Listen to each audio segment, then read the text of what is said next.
Ja len neviem, pán minister, že či máme rozpustiť úrad pre verejné obstarávanie.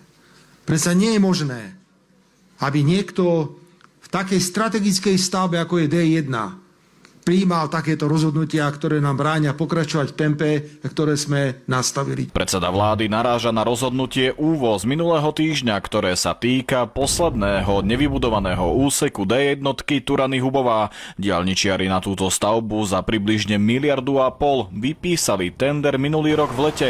Prišli však námietky uchádzačov a takýto je výsledok. Som teda nariadil Národnej diaľničnej spoločnosti zrušiť a opakovať túto súťaž. Úrad funguje už 25 rokov a jeho úlohou je dohliadať, že sa spravodlivo míňajú miliardy eur zo štátneho. Minister dopravy Ráž zbabral tender na posledný úsek diaľnice D1. Spolu s premiérom sa im tak rúca mýtus o rozostávanom Slovensku a jediné, čo im ostáva, je útočiť na nezávislé inštitúcie. Je to už vzorec, že ak nejaká nezávislá inštitúcia postupuje v zmysle zákona, tak sa ju vládna koalícia snaží zlikvidovať. Vyjadrenia politikov na adresu Úradu pre verejné obstarávanie sa čas od času objavia, aj napriek nim však úrad rozhoduje odborne, nie politicky. Úvod dbá predovšetkým o právnu čistotu obstarávacieho procesu.